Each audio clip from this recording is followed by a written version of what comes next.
Good morning. आज आप लोगों के सामने मैं लेके आया हूँ क्लास 12 का केमिस्ट्री चैप्टर नंबर 1।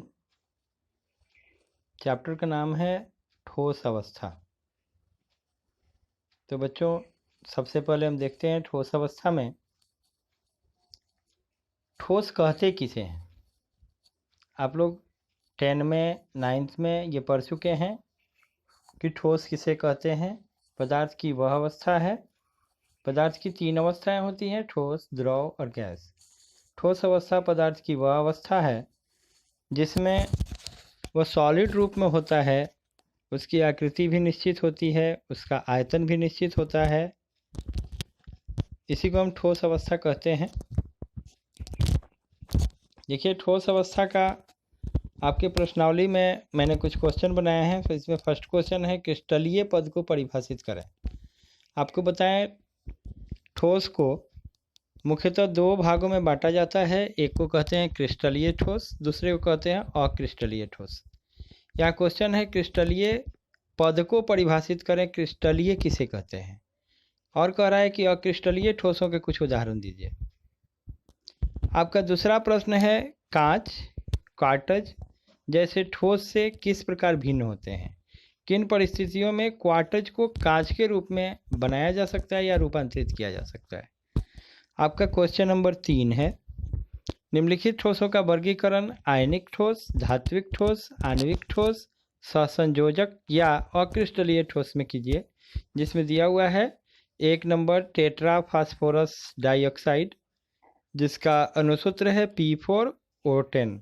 दूसरा है अमोनियम फास्फेट, जिसका अणुसूत्र है NH3 × 4PO4। तीसरा है SiC और L2।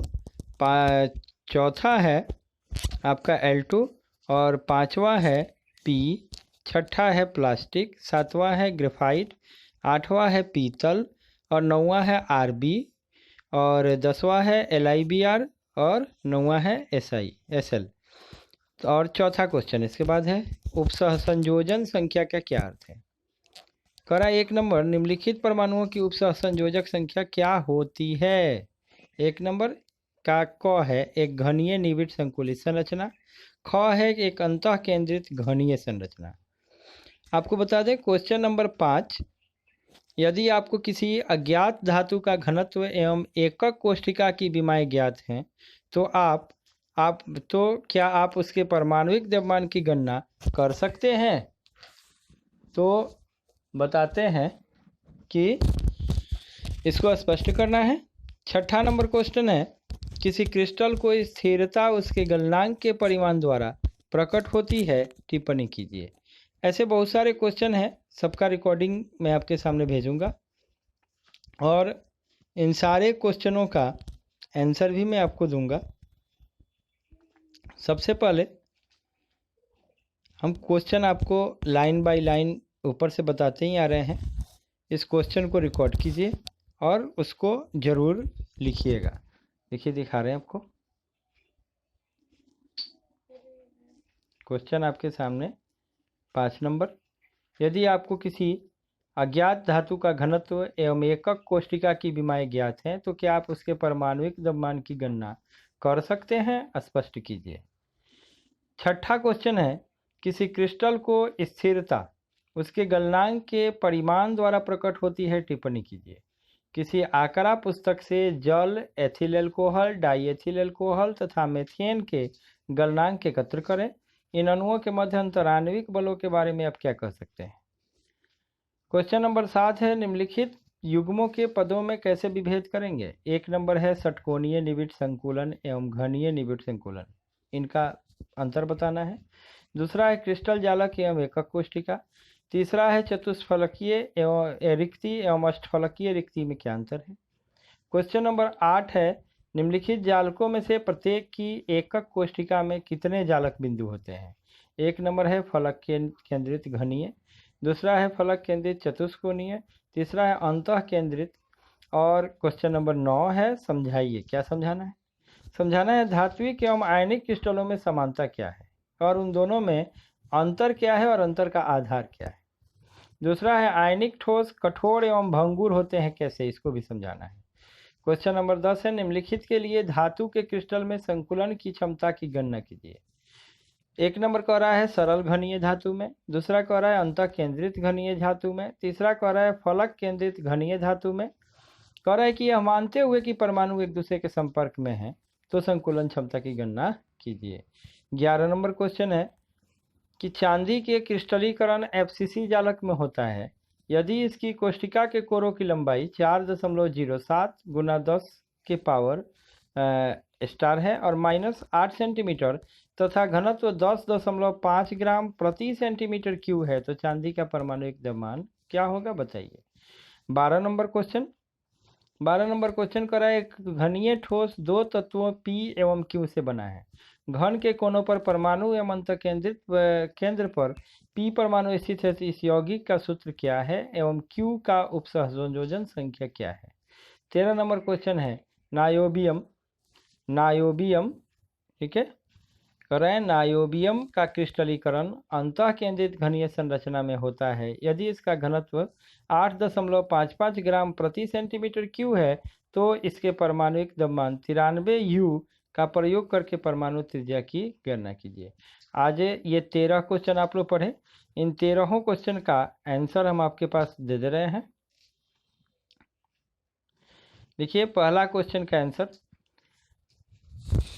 करा है अनाकार लिखा गया, इसको घनाकार लिख लीजिएगा। घनाकार ठोस ऐसे होते हैं जिनके घटक कण अनियमित आकार के होते हैं और इनमें कम से कम दूरी क्रम होते हैं।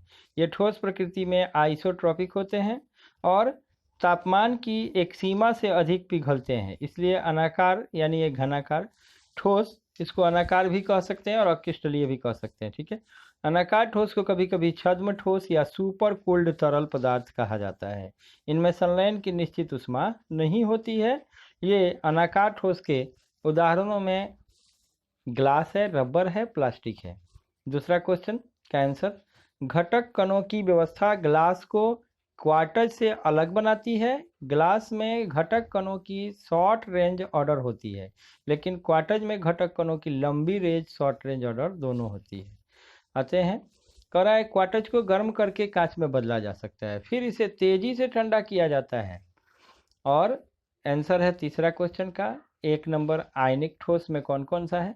आयनिक ठोस है अमोनियम फास्फेट और धात्विक ठोस है पीतल, आणविक ठोस है टेट्रा फास्फोरस और सहसंयोजक ठोस है ग्रेफाइट और क्रिस्टलीय ठोस है प्लास्टिक। चौथा क्वेश्चन है क्रिस्टल जाली में मौजूद किसी भी घटक कण के निकटतम पड़ोसियों की संख्या इसकी समन्वय संख्या कही जाती है।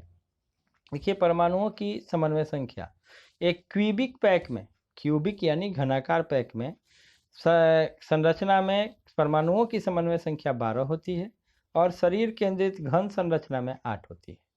अब 5 नंबर क्वेश्चन का आंसर किसी अज्ञात धातु के घनत्व और इकाई कोशिका के आयाम को जानकर धातु के परमाणु द्रव्यमान को निर्धारित किया जा सकता है। देखिए इसका यहाँ रूल लिखा हुआ है, परमाणु द्रव्यमान परमाणुिक द्रव्यमान बराबर P into AQ into Na/Z।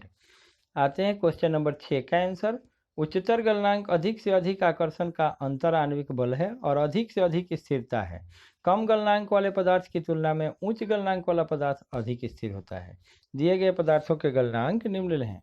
देखिए जल का गलनांक होता है 273 केल्विन, एथिल अल्कोहल का गलनांक होता है 158.8 केल्विन और द्विएथिल ईथर का गलनांक होता है 156.85 केल्विन। मीथेन का गलनांक होता है 89.34 केल्विन। अब पिघलने बिंदुओं के मूल्यों का अवलोकन करने पर यह कहा जा सकता है कि दिए गए पदार्थों में ठोस पानी में अंतः आणविक बल सबसे मजबूत है और मीथेन में सबसे कमजोर है। आते हैं 7 नंबर क्वेश्चन का आंसर कर रहा है षटकोणीय निविड़ संकुलन एवं घनीय निविड़ संकुलन, इसको क्या कहते हैं। तो षटकोणीय निविड़ संकुलन पहले हम देखते हैं। पहली परत का गठन अधिकतम स्थान का उपयोग करके किया जाता है, इस प्रकार न्यूनतम स्थान बर्बाद होता है। प्रत्येक दूसरी पंक्ति में कण पंक्ति कणों के बीच अवसादों पर कब्जा कर लेते हैं। तीसरी पंक्ति में कण पहली पंक्ति में AB AB व्यवस्था देने वालों के साथ लंबवत रूप से संरेखित होते हैं। उनकी संरचना में हेक्सागोनल समरूपता है और इसे षटकोणीय निविड़ संकुलन संरचना के रूप में माना जाता है। यह पैकिंग अधिक कुशल है और छोटी जगह छोड़ती है, जो कि गोलों से रहित है। 2 आयामों में केंद्रीय क्षेत्र 6 अन्य क्षेत्रों के संपर्क में है, केवल 26% स्थान खाली है। 3 आयामों में समन्वय संख्या 12, एक एकल इकाई कोशिका में 4 परमाणु होते हैं। देखिए यहाँ दिया हुआ है, हेक्सागोनल क्लोज पैकिंग का फोटो दिया है, आप इसको उतार सकते हैं। इसके बाद है घनीय निविड़ संकुलन क्या है। अगर हम गोलों को हेक्सागोनल परत से शुरू करते हैं और गोलों की दूरी दूसरी परत को पहली परत के वाइट के गोले के ऊपर रखकर व्यवस्थित किया जाता है, इनमें से आधे छेद को इन क्षेत्र द्वारा भरा जा सकता है। मान लें तीसरी पंक्ति में ऑक्टाहेड्रल छेद के ऊपर क्षेत्र व्यवस्थित है। यह व्यवस्था तीसरी परत को या पहली या दूसरी परत के समान नहीं छोड़ती, लेकिन चौथी परत पहली, पांचवी परत दूसरी से, छठी से तीसरी के समान है।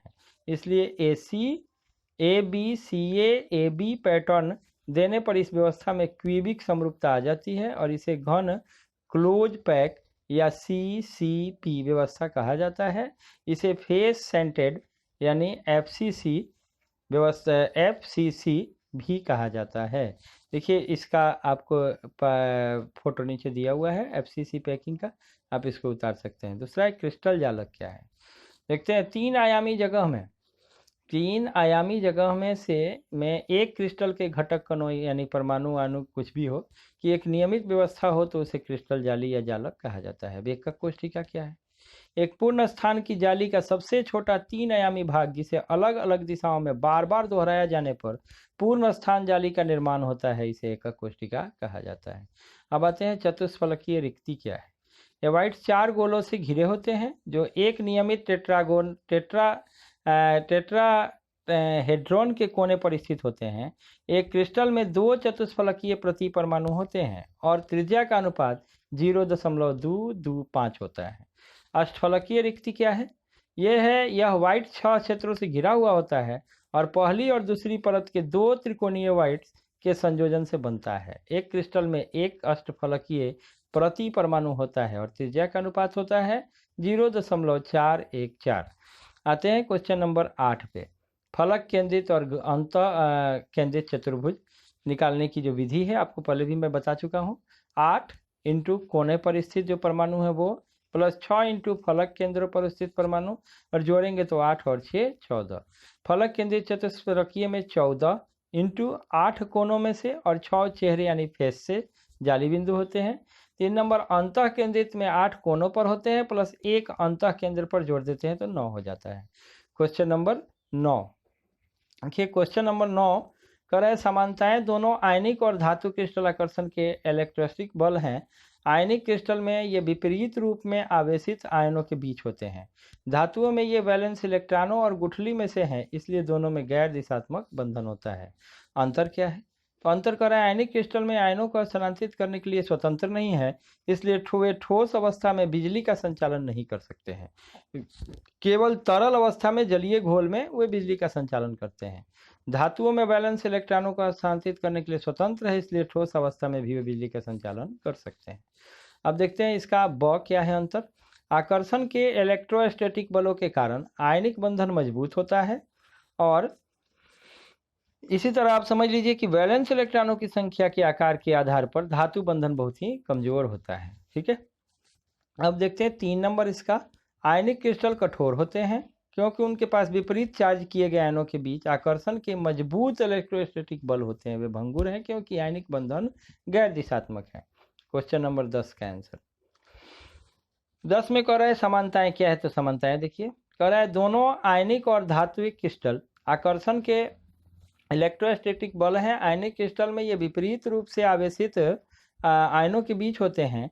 धातुओं में ये बैलेंस इलेक्ट्रॉनों और गुठली में से हैं, इसलिए दोनों में गैर दिशात्मक बंधन है। अंतर है कि आयनिक क्रिस्टल में आयनों को स्थानांतरित करने के लिए स्वतंत्र नहीं है, इसलिए वे ठोस अवस्था में बिजली का संचालन नहीं करते हैं और तरल अवस्था में करते हैं। ठीक है, ब नंबर है आकर्षण के इलेक्ट्रोस्टैटिक बलों के कारण आयनिक बंधन मजबूत होता है और उसके आधार पर जो होता है वो धातु बंधन कमजोर होता है। ठीक है, तीसरा नंबर है कि आयनिक क्रिस्टल कठोर होते हैं क्योंकि उनके पास विपरीत चार्ज होता है और वे बहुत ही मजबूत आकर्षण बल के साथ जुड़े होते हैं।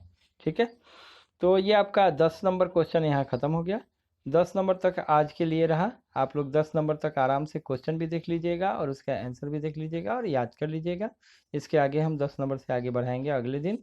और मैं सबसे ये गुजारिश करूँगा कि ये लॉकडाउन का पालन कीजिए, घर पे रहिए। मैं और भी किसी तरीके से आपको आपके प्रॉब्लम सॉल्व करने की कोशिश करते रहूँगा।